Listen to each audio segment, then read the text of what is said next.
F1 23 is fresh out of the oven, and with it, the most exciting time of the Formula racing game year. To make sure your driving is not half-baked, we will show you everything you need to know in order to get your controller to working temperature. Everything about dead zones, linearity, and an all-new feature is coming up now when we present the best controller settings for F1 23.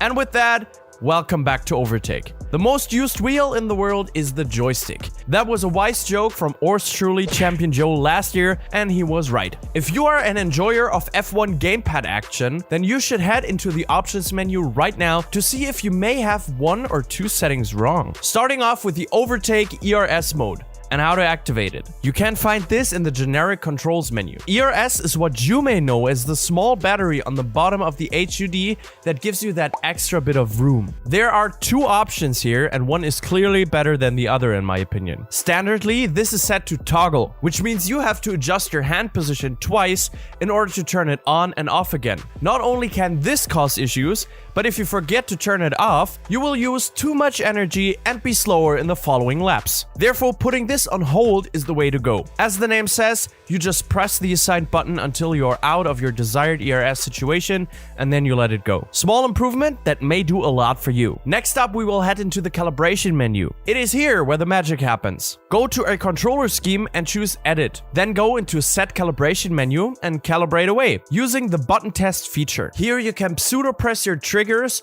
or flick with your joystick to find the ranges on each of them. There are three main options for calibration that are each applied for the steering, braking, and throttle category. The dead zone is basically a test to see if your starting point on everything is really the point zero. The easiest example to give here is steering. If you flick your joystick a bit around to the left and the right and the eventual value is not returning to zero, then you will have a problem, which mostly older units carry. What ends up happening is that you will always slightly steer into one direction. If that is the case, then you should increase this value until the test shows a zero. The same goes for braking and throttle. If the values for dead zone don't come back to zero, then you will always brake a bit or have half a foot on the gas. Saturation is saying how wide the range of steering, braking, and throttle is. To find that out, the test menu should show you a nice 100 or minus 100 on any flick or trigger press. If that isn't the case, once again, add some points to these values until you max out on every one of them. Applies to all three categories the same. Linearity is the trickiest of the bunch.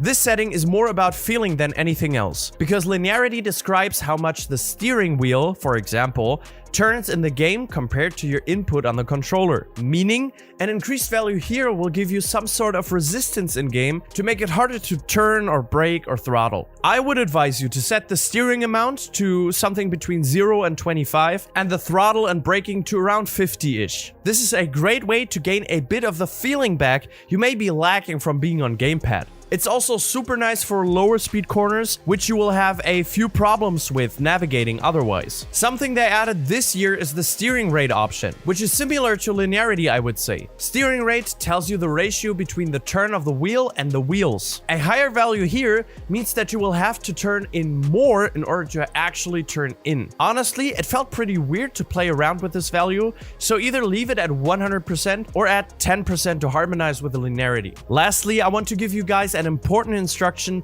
to get the most out of the MFD. There are MFD shortcuts you can use on controller as well, so you don't have to fiddle around with it too much in the race and maybe miss a corner. The most important settings for you are brake bias and differential, and you have to be able to adjust them quickly. If you want to know what they are and how to set them up correctly, then let us know in the comments below so we can shoot you another short tutorial. So what you will need to do now is go back to the settings menu of the controller where the buttons are assigned and put all the commands for the right stick out of order, which would be the look around options at the standard configuration. Assign those to the adjustments for brake bias and differential to gain an extra edge in the race. And don't worry, with mirrors and proximity arrows, you won't miss any of the oversight. You also won't miss any information about MotoGP 23 if you go ahead and click on our latest review right here. Thank you very much for watching, and until next time, cheerio.